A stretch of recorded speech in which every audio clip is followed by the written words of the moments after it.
Ok? Voilà. Je vais vous donner ces secrets cadeaux. Amen, amen.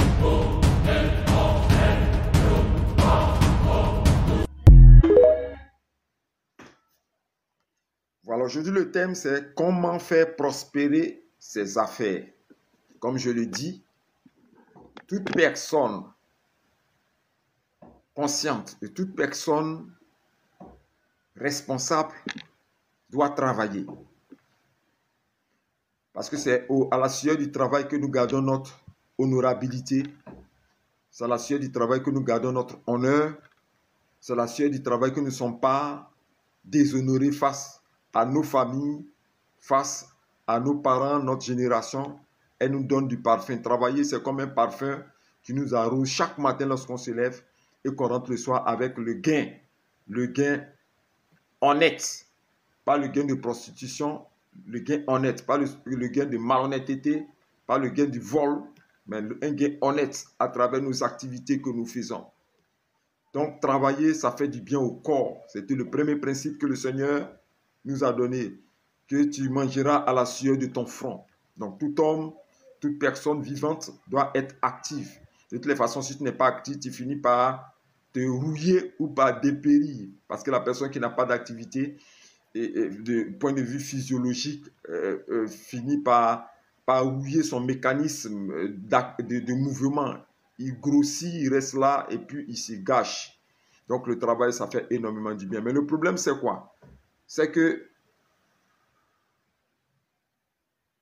tu n'arrives pas à suivre le direct problème de connexion à mon niveau. De toutes les façons, le Seigneur fera grâce. Le Seigneur fera grâce pour que vraiment ce direct-là, tu puisses le conserver. Je ne sais pas, je vais voir si je peux partager. Voilà, je vais voir si je peux partager parce que j'ai déjà ton truc ici. Je vais voir si je peux partager. Si tu es là, je vais te partager ce direct-là pour que tu puisses le conserver. Voilà, pour que tu puisses l'activer et le regarder un autre jour. Je vais voir si je peux te le partager, ok? Ouais, je t'ai envoyé le lien. Peut-être que tu peux regarder ça par la suite si c'est conservé. Ok? Voilà. Donc je disais que toute personne doit avoir la capacité de pouvoir travailler. Le travail rend honorable. Le travail rend digne. Le travail rend vraiment heureux. Parce que quand tu vas grouiller, en Côte d'Ivoire, tu vas grouiller, que tu rentres avec le peu que tu as, tu es quand même content, ok? Tu es quand même heureux, tu es quand même content d'avoir produit quelque chose quand même dans ta vie. Donc, le travail rend honorable, c'est quelque chose qui est souhaité. J'encourage tout le monde à véritablement pouvoir travailler. Amen, amen. Mais le problème, c'est quoi? C'est quand on va fournir des efforts et qu'on revient sans avoir eu quelque chose. On n'a pas eu de bénéfice, notre affaire ne marche pas, jusqu'à ce qu'on ait l'envie de pouvoir de se séparer de cette activité. On ne veut plus continuer parce qu'on est découragé. Maintenant, on s'élève, on a mis les fonds dans notre commerce, mais on ne voit pas prospérer. Les clients ne viennent pas, les promesses sont faites, les marchés. On nous promet des marchés. On nous dit, bon, voilà, je viendrai, je vais t'appeler. Beaucoup de promesses, beaucoup de promesses, beaucoup de promesses. Mais on ne voit rien bouger dans notre activité. Qu'est-ce qu'il faut faire? D'abord, je vais donner les conseils pour ceux qui veulent d'abord commencer une activité. Parce que la prospérité du commerce ou de l'entreprise dépend des choix que nous avons faits en première position. Et le premier choix, c'est l'activité selon la position géographique. Ok? Asita Sissé, sois la bienvenue. Touré, sois aussi le bienvenu. Quand tu veux faire une activité, il faut tenir compte de la géographie. Il faut tenir compte de l'espace où tu veux faire ton activité. OK? C'est-à-dire que quoi? Si tu examines, tu regardes, tu es dans quel quartier? Un exemple, si tu es dans un quartier populaire, est-ce que les gens sont prompts à payer de la nourriture? Est-ce que les gens s'habillent? Tu regardes les manières de s'habiller. Est-ce qu'ils s'habillent? Ils aiment s'habiller. OK? Donc, tu fais ton activité par rapport à ce que le peuple, les habitants te présentent dans la zone où tu es. Ok? Je donne un exemple encore. Tu ne peux pas, par exemple, tu vis dans un bidonville et tu ouvres une enseigne qui vend des pagnes et des bijoux qui sont précieux. Eux-mêmes n'ont même pas à manger. Ils ont faim. Les seules préoccupations, c'est comment est-ce que se remplit le ventre, manger un peu. Donc, ton activité que tu fais n'est pas adaptée à la vie et à la situation géographique. Est-ce que vous comprenez? Donc, tu choisis une activité qui est adaptée à la vie des personnes qui y sont et à la position géographique. C'est un exemple que j'ai donné. Tu ne peux pas être dans un bidonville et puis ouvrir une enseigne où tu vends des bijoux et des chaînes précieuses. Personne ne va acheter. Ok? Tu ne peux pas être dans un bidonville ou dans un quartier ou même dans un village et puis ouvrir une enseigne où tu vends des basins, des boubous et des pagnes précieux. Personne ne va acheter parce que l'activité que tu fais n'est pas adaptée au lieu et à la position géographique, n'est pas adaptée au peuple. Donc, ce n'est pas d'accuser les sorciers de ton village. Ce n'est pas d'accuser, ok, tes ennemis spirituels. Ils n'ont rien à voir avec ça. Le choix premier que tu dois faire, c'est la bonne activité, le bon commerce. Qu'est-ce que je fais dans tel quartier? Qu'est-ce que je fais dans telle cité? Qu'est-ce que je fais dans tel village ou telle ville? Par exemple, je donne un exemple encore, ok? Tu vis dans une sous-préfecture, ok? Une sous-préfecture qui est une sous-préfecture d'une langue, une ethnie qu'on appelle les Baoulés, les sous-préfectures des Baoulés, ok? Les Baoulés, qui sont-ils? Les Baoulés, ce sont des personnes qui aiment beaucoup, beaucoup, beaucoup entretenir leurs cheveux. Les femmes se nettent, elles se tressent, elles prennent beaucoup soin de leurs cheveux. Ça, ce sont les Baoulés, ça ne peut pas changer, ok? Donc, elles sont promptes à beaucoup plus investir dans les salons de coiffure. Donc, tu te dis que si je fais un salon de coiffure dans un village baoulé ou dans une sous-préfecture baoulée où je fais des nattes, sûrement que ça va marcher parce que les personnes sont promptes à prendre soin de leurs cheveux. OK?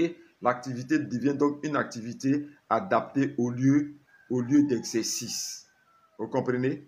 Donc, il y a le choix de l'activité que tu vas faire. Il y a une soeur qui s'est approchée de moi. Elle me dit non, qu'elle a ouvert un magasin où elle veut vendre des plateaux des œufs. Mais où elle veut vendre, c'est une nouvelle cité. Il n'y a même pas encore des personnes qui vivent là-bas. Elle dit non, quand les personnes vont venir, les clientèles vont venir par la suite, il faut qu'elle fasse un peu preuve de patience. Je lui ai dit, mais c'est une erreur technique.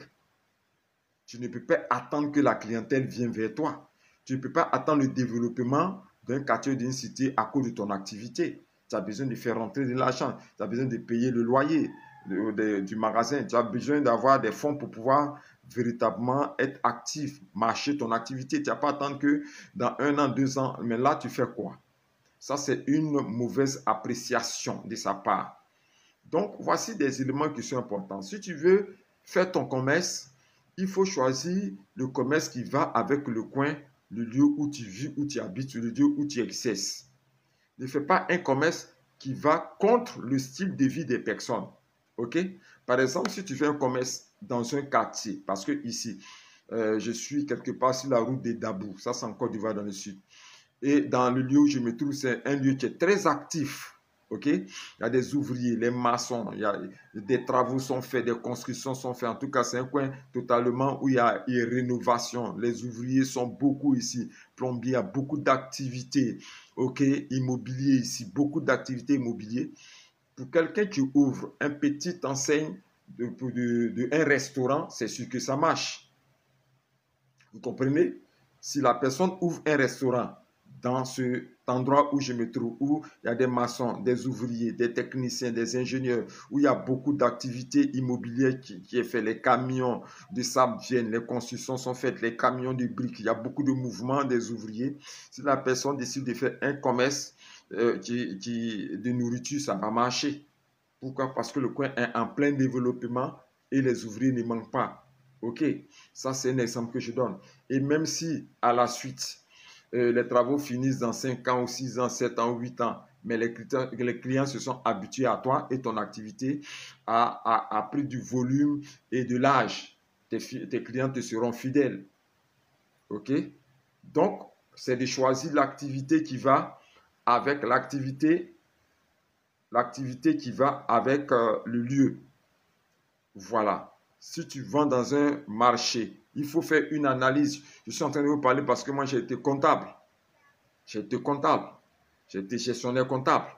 Donc, avec ce que j'ai et ce que Dieu m'a donné, je suis prompt à vous dire les vérités sur comment faire prospérer son entreprise. Ce n'est pas tout, c'est les sorciers. Ce n'est pas tout, c'est les esprits de famille. Non, non, non. Il y a toi-même le premier choix de l'activité que tu as fait. Et quand c'est comme ça, tu es contraint à faire quoi? Tu es contraint à fermer. Pour d'autres qui ont du répondant, pour ceux qui peuvent rebondir, je les conseille, quand tu as fait déjà le mauvais choix, de chercher ce qu'on appelle la clientèle extérieure. La clientèle extérieure, c'est cette clientèle qui va au-delà des limites que tu t'es faites, mais qui passe aussi par les réseaux sociaux. Vous comprenez? Tu vois que beaucoup de personnes vendent des articles sur les réseaux sociaux, TikTok, et ainsi de suite, les plateformes de communication directe. C'est parce que au sein de leur commerce, ça ne sort pas, puisque la zone dans laquelle ils ont construit leur entreprise, cette zone-là n'est pas réceptive à ce genre d'activité que cette personne-là fait. Donc, ils sont obligés d'aller au-delà de ça pour toucher des clients plus lointains. OK? À travers les réseaux sociaux, on voit beaucoup sur TikTok des vendeuses d'habits, des vendeuses de paille. Ça bouge là-bas parce qu'ils veulent chercher de la clientèle qui vient de loin. OK? Donc, c'est ce qui est important. Donc, fais très attention quand tu veux commencer une activité. Et toi qui as fait cette erreur d'avoir fait ton activité dans un endroit qui est non réceptif, il y a une solution. Et la solution, c'est faire quoi? C'est de chercher la clientèle extérieure à travers les réseaux sociaux. En cherchant une meilleure visibilité, en cherchant un meilleur contact, en cherchant une meilleure transmission publicitaire par rapport à tes chaînes, ouvre des chaînes, TikTok, Instagram, YouTube, ainsi de suite, Facebook, ouvre des chaînes et fais souvent des directs, fais souvent des présentations de tes projets, de tes produits, ainsi de suite. Il y a une personne qui pourra te communiquer, qui rentrer en contact avec toi pour véritablement faire ses achats. Là, tu verras ton affaire prospérer. OK? Donc, c'est ce que je veux dire. Le deuxième élément qui est fort, comment faire prospérer son entreprise, c'est avoir un esprit ambitieux. OK? Avoir un esprit ambitieux. Ne te limite pas seulement au fait que tu dises que je fais une activité pour pouvoir me nourrir simplement. Ou c'est pour subvenir à mes besoins. C'est pour ça que je dis que dans vos amitiés, la vie, la bénédiction, la prospérité, l'élévation vient de l'ambition. OK? Si tu es statique, une eau, une petite eau qui ne coule pas et qui reste au soleil finit par, tu connais la phrase, disparaître. Une petite eau qui ne coule pas et qui reste au soleil finit par tarir. Elle disparaît. C'est le même principe. Il faut chercher dans ta vie là. Ce n'est pas seulement attaché à tes activités. Dans ta vie là. Il faut chercher à être ambitieux. L'ambition, c'est la prise de conscience que les années sont en train de passer et qu'il faut que je puisse réaliser quelque chose de concret comme héritage pour moi et mes enfants. Il faut être conscient. Il faut te réveiller. OK? Il faut avoir de l'ambition. Comme quelqu'un le disait, qui n'avance pas recule. Parce que quand vous faites un rang et que tu es en première position et que tu dis que ma première position me suffit et que ceux qui sont derrière toi ont l'ambition d'aller en avant, au fur et à mesure qu'ils vont te dépasser pour prendre la place devant toi, tu étais premier statique à ta position, tu finis par devenir dernier. C'est ça le principe de l'évolution. Il faut chercher à évoluer, à prendre des contacts avec des personnes à l'extérieur. Il faut chercher à te battre pour émerger, à te battre pour percer, aller haut. Parce que la Bible dit que nous ne sommes point à la queue, mais nous sommes à la tête. C'est l'ambition qui rend les personnes puissantes, prospères et riches. Quand tu es ambitieux, ok? J'ai vu un jeune ici, j'ai regardé une de ses émissions, un monsieur, ici en Côte d'Ivoire, on fait du garba. Depuis des années, les gens vendent du garba. Et lui, il a décidé de prendre ce garba-là, c'est de la checker du poisson à l'ivoirienne. Il a décidé maintenant de faire de l'art avec la présentation de ses repas, le garba. Donc, il fait de la checker en cœur, des poissons, il décore maintenant son plat. Il est devenu célèbre pour ça. OK? il a dépassé les limites traditionnelles des mangeurs de garba local pour aller loin au devant pour toucher. Et c'est commandé de partout. OK? Et il est devenu célèbre parce qu'il a été ambitieux. OK? J'ai vu une sœur aussi dans une entreprise à la télé, à l'entrepreneuriat, ce que l'on appelle Nyomi et lait. Le Nyomi, c'est du mil qui est frit depuis, il y a longtemps, Nyomi existait, très longtemps, qui est frit dans des petites cuvettes avec des petits trous à l'intérieur là. Et ce sont des gens des beignets faits à l'africaine, avec, on peut accompagner avec de la bouillie de mil, ainsi de suite. Le Nyomi existe depuis très longtemps, mais cette femme a décidé de dépasser les limites traditionnelles du Nyomi. Il faut maintenant faire un Nyomi à l'européenne et s'est exporté jusqu'à l'extérieur, jusqu'en Europe. Et elle est en train de prendre des contacts avec des grandes entreprises pour qu'on puisse présenter ça et exposer ça dans des grandes enseignes. Elle a été ambitieuse. Donc le premier principe, il faut être ambitieux. Il faut être ambitieux dans tout ce que tu fais dans ta vie. Ça ne se limite pas seulement au commerce, mais ça se limite à tes amitiés. C'est pour ça que je dis qu'il est bon de ne pas prendre des amis qui sont bêtes et stupides. Des amis qui ne vont jamais te proposer des idées mûrissantes, des idées de grandeur, des idées de royauté, comme je l'ai dit. Mais des amis qui apportent que des thèmes et des sujets de discussion ou des situations retardatives. Ça ne te fait pas évoluer, ça te ramène seulement en arrière. Tu n'évolues pas avec ces personnes parce que leur sujet et leur amitié est stupide et bête. Il faut se séparer de ce genre de personnes. Il faut chercher des personnes qui sont ambitieuses, des personnes qui peuvent partager avec toi une idée qui va porter des fruits. Il faut que ton activité, ton entreprise que tu fais puisse entrer en contact avec des personnes ambitieuses. Mais tu ne peux rentrer en contact avec ces ambitieux que quand toi-même tu es ambitieux. Il faut que tu aies de l'ambition pour toute chose que tu fais. Même si ce sont des petits éléments insignifiants. Un petit commerce que tu fais, que tu as dit que ça n'a plus de valeur. Ok? Ce petit commerce-là finira par ton ambition à porter des fruits. C'est pour ça que le Seigneur a dit dans la Bible que quand tu regardes la sémence d'un arbre, c'est du sénévé. Le sénévé, c'est un petit grain. Un petit grain. Tu ne peux pas imaginer que ça soit comme un tronc de baobab et devenir un grand arbre. Ok? Mais le grain, il est petit. Au début, tu le sèmes, c'est difficile. Mais par la suite, si tu es ambitieux, ton ambition arrose ce petit grain, ce petit commerce. Et petit à petit, comme tu as de l'ambition, si tu as pris un petit magasin, tu prends encore, tu agrandis un peu, après tu mets des vitres autour, ainsi de suite. Et avec ton ambition, tu finiras par agrandir ton activité. Ok? Personne ne peut être béni s'il n'est ambitieux. C'est pour ça que la Bible nous parle des talents. Ok? La Bible nous parle des talents. C'est une des paraboles les plus puissantes dans la Bible, les talents. Un homme voyage, il laisse des pièces à ses serviteurs. Ils sont au nombre de 3. Il donne des pièces, une pièce à ses serviteurs et il s'en va en voyage. Au retour, il vient, le premier lui fait multiplier, c'est pas par 10 ou bien quoi. Le deuxième aussi fait multiplier, mais le troisième dit non, il prend sa pièce et va enterrer, il creuse un trou et puis l'enterre en terre. Donc le maître vient, il croise le premier, il dit, ah bon maître, bonne arrivée, la pièce que tu m'as donnée, voici, je l'ai multipliée par tel montant. Il dit, ah, je suis satisfait de toi, bon ouvrier, bon serviteur. Le deuxième aussi vient, ah maître, ce que tu m'as laissé là, j'ai multiplié ça, voici ce que je te donne.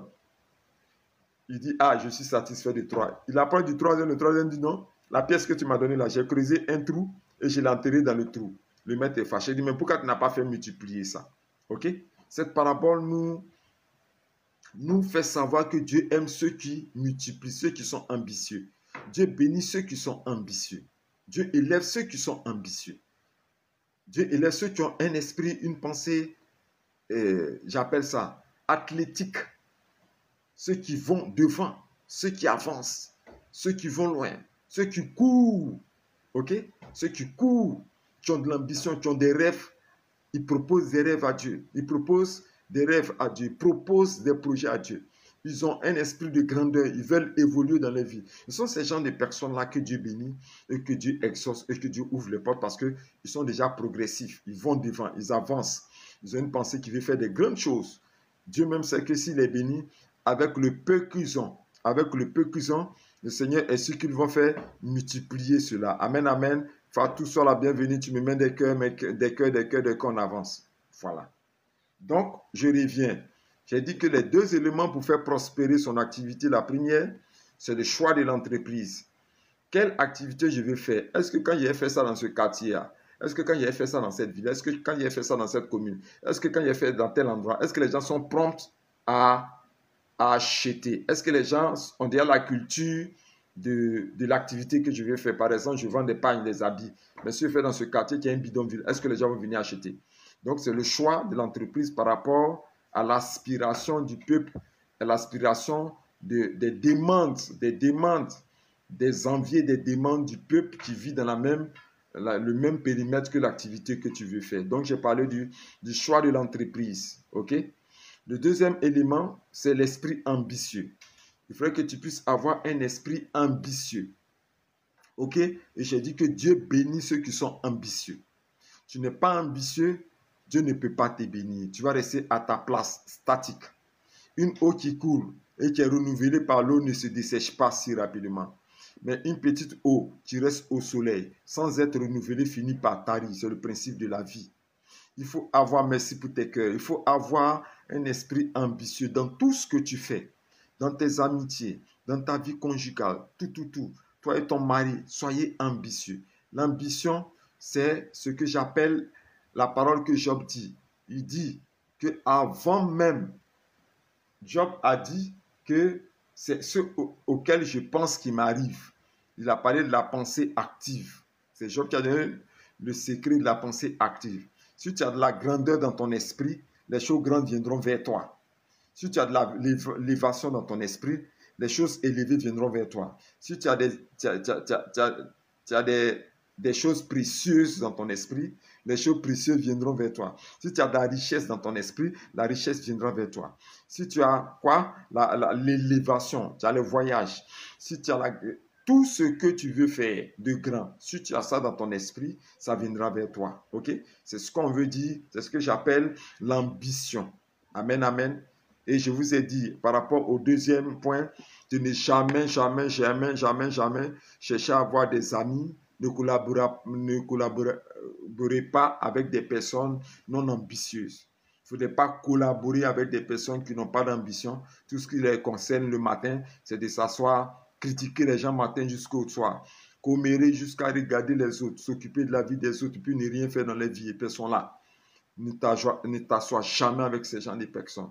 Des personnes qui t'envoient des sujets instupides. Vous parlez de sources, vous parlez des sujets qui ne te font pas évoluer. Ne t'assois pas et ne partage pas ton temps, ne gaspille pas ton temps avec ce genre de personnes. Ils vont te retarder. Okay? Donc, sois déjà ambitieux dans ta tête. Okay? Et c'est ton ambition qui va présenter au Seigneur à travers tes prières des sujets. Parce que Dieu écoute ceux qui sont ambitieux. C'est pour ça qu'il a donné la parole de l'ambition qui dit que nous ne devons jamais être à la queue, mais nous devons toujours être à la tête. OK? Et qu'il a donné la parabole de quoi? Du talent pour nous dire, je suis un Dieu de multiplication. Et qu'il a donné encore la parabole du pain et du poisson pour dire, je veux une véritable multiplication dans votre vie. Il faut que votre vie soit une vie qui aspire à la multiplication, qui aspire véritablement quoi? À l'abondance, ok? Qui aspire à l'ambition. Quand vous regardez dans la Bible, Dieu a fait cas de beaucoup de sujets ou de situations ambitieuses. Ce sont des paraboles dans lesquelles nous trouvons beaucoup de sujets d'ambition. La Bible est remplie d'ambition. Les gens deviennent grands, puissants sur cette terre parce qu'ils ont été ambitieux et surtout courageux. Il faut que tu aies l'ambition et le courage de ne pas surtout te décourager. Surtout quand ton activité que tu fais commence à être difficile.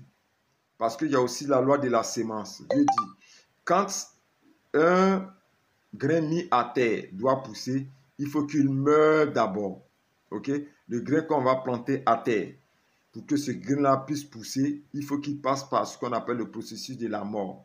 Ça donne l'impression que le grain est pourri, il a disparu totalement. Merci pour tes partages. Merci pour les partages et les cœurs. Le grain a pourri, il a disparu totalement. Mais il faut que le grain pourrisse, qui donne l'impression d'être mort pour revenir et ressusciter à une sorte de germe. Et puis ça pousse. Ok? C'est aussi le même principe au niveau de nos activités. Souvent, tu fais une activité, tu sens que ça ne marche pas. Il ne faut pas être prompt à fermer. Ok? Tu es en train de passer par quoi? La mort du grain. Le grain doit pourrir à terre. Ok? Tu es en train de passer par cette petite période un peu difficile. Mais laisse-moi te dire qu'elle passera. Cette période-là passera. Et le meilleur viendra si seulement tu es patiente et tu es calme. Et que tu comprends qu'avant qu'une activité devienne puissante et prospère, il faut qu'elle donne l'impression de mourir d'abord. C'est biblique. Et je reprends parce que c'est très fort. Ok? Le Seigneur dit que quand un grain doit pousser dans la Bible, Jésus-Christ dit que quand un grain doit pousser, il faut qu'elle pourrisse d'abord, qu'elle donne l'impression de mourir. Quand tu prends le grain de maïs, quoi, que tu la mets dans le sol, elle donne l'impression de mourir d'abord. Ok? Et puis après, elle sort ses gemmes. Elle sort ses petites feuilles. Là, on dit que ça commence à pousser. Ok? Mais il faut qu'elle fasse semblant de mourir. C'est la même chose comme ton activité que tu fais. Il faut que ton activité fasse semblant de mourir. Quand mourir, c'est quoi? Il y a un moment où tu sens que les clients, ça ne vient pas. Tu viens de commencer ton activité. Tu étais vraiment zélé. Mais il y a des moments de difficulté. Ok? C'est un principe spirituel, mais sois patiente. Ne ferme pas. N'abandonne pas l'activité pour dire non, c'est trop difficile. J'ai commencé, je ne vois rien dedans.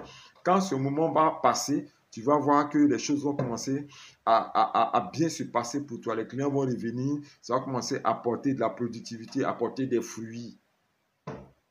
Ok? Donc, c'est ce que tu dois comprendre aussi. L'ambition. Ok. Maintenant, j'ai été heureux là de vous enseigner sur les éléments physiques. Parce que là, ce sont les éléments physiques dont j'ai parlé.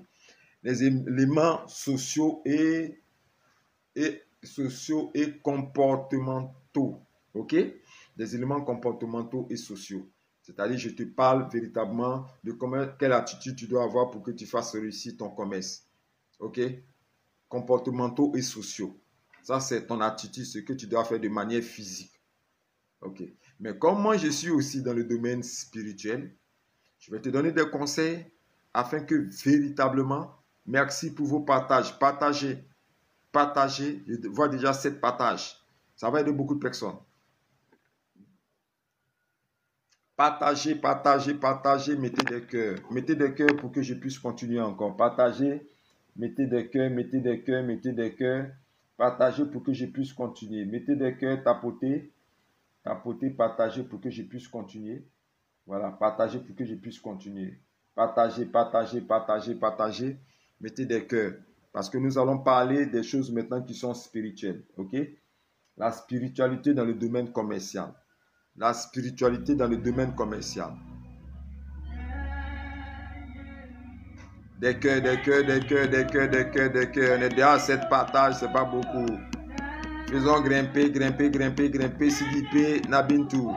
Mettez-moi des cœurs. Parce que je vais parler maintenant du spirituel qu'il y a dans nos activités commerciales. Le domaine spirituel. Ok? Partagez. On va parler du domaine spirituel. Il y a trop de choses qui se passent dans le commerce.